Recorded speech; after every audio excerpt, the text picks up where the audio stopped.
back to my channel. Balik lagi sama gue, Vina. Dan gue buat temen gue Tia. Ya, di video kali ini kita bakal lanjutin ngebahas video pertama, yaitu video yang pertama kan video mitos-mitos yang ada di Indonesia ya. Kali ini juga sama mitos-mitos, tapi itu tentang tanggal gitu. Ada yang di Indonesia sama beberapa dari luar negeri juga. So, stay tune and enjoy.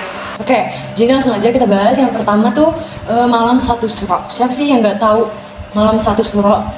Tau gak malam satu suro? Gue pernah denger sih. Ya kan, pasti semua orang kayaknya rata-rata pernah denger sih. Mungkin ada beberapa yang nggak tahu kan. Nah, jadi ada mitos nih tentang malam satu suro ini.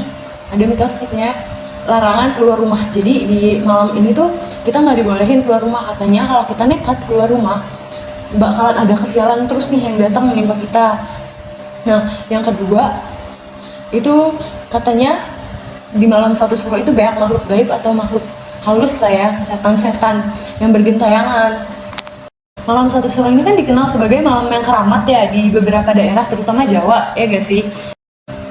Nah, banyak juga nih yang bilang kalau di malam satu suro ini tuh arwah-arwah korban-korban apa ya, pesugihan atau santet ini tuh dibebasin, dilepasin gitu dari penjaranya mereka.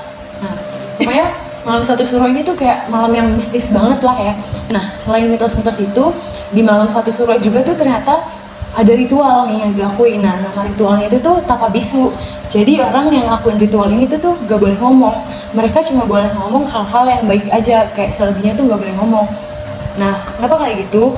Karena konon katanya walaupun malam satu suro ini tuh malam yang keramat, malam yang dianggap bulan sial gitu tuh, tapi katanya doa-doa yang dipanjatkan di malam satu suro atau di bulan suro ini tuh cepet terkabulnya gitu.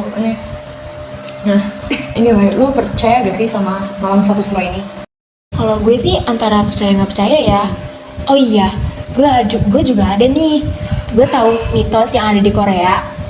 Berhubung gue suka K-pop, gue juga jadi sedikit tahu budaya di sana. Jadi tuh walaupun orang Korea itu modernitas banget, sebagian dari mereka masih punya kepercayaan soal tahyul atau mitos. Beberapa masyarakat di sana percaya kalau pindah rumah tuh gak boleh di sembarang tanggal gitu loh.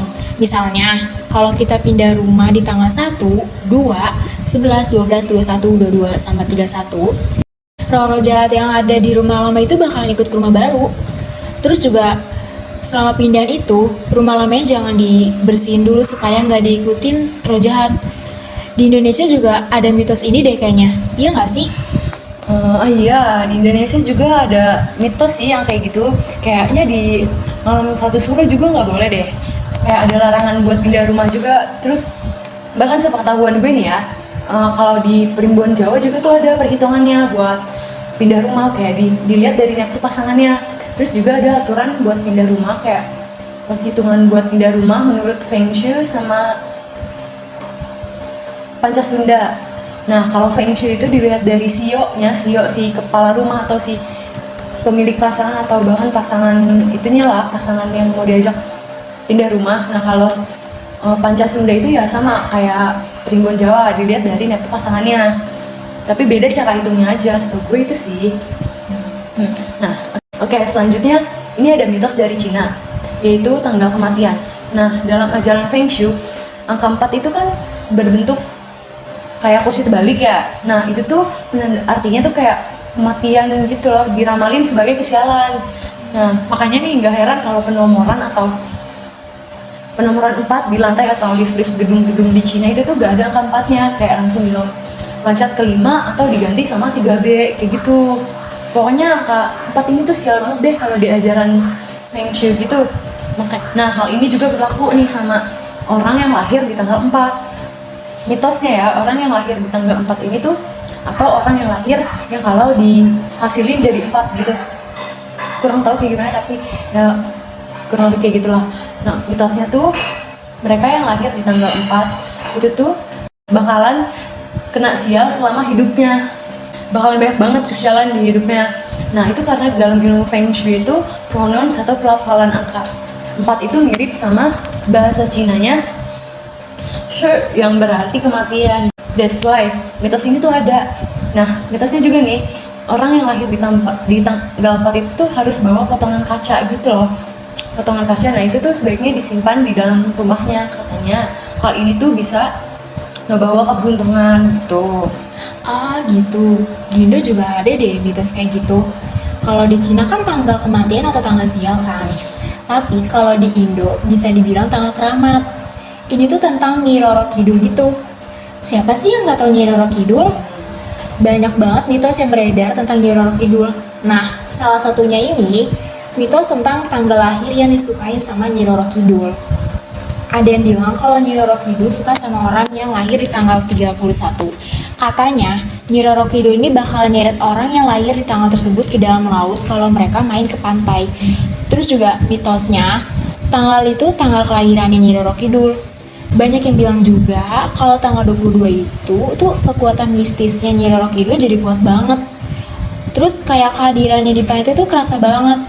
Terus tanggal 31, katanya orang yang lahir di tanggal 31 itu bisa mancing kehadirannya Nyi Roro Kidul.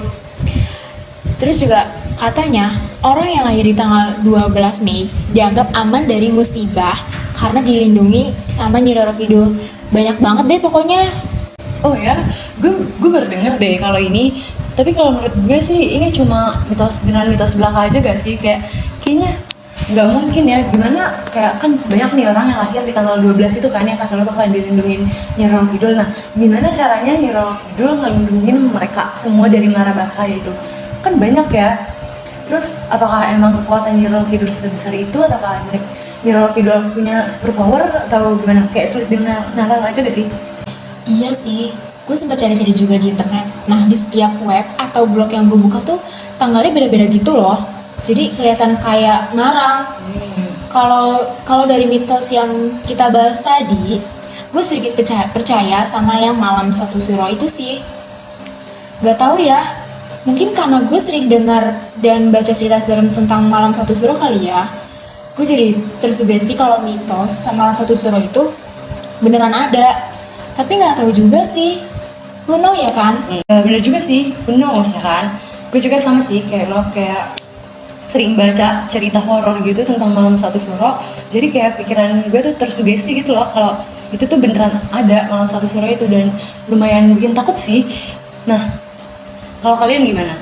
Percaya atau enggak nih sama mitos tentang tanggal yang tadi kita bahas? Balik lagi sih ya ke kepercayaan masing-masing ya gak sih? Ya mau percaya atau enggak itu terserah kalian. Oke, kalau gitu sampai sini aja bahasan kita tentang mitos di tanggal-tanggal tertentu. Nah, kalau ada yang salah bisa tolong dikoreksi di kolom komentar.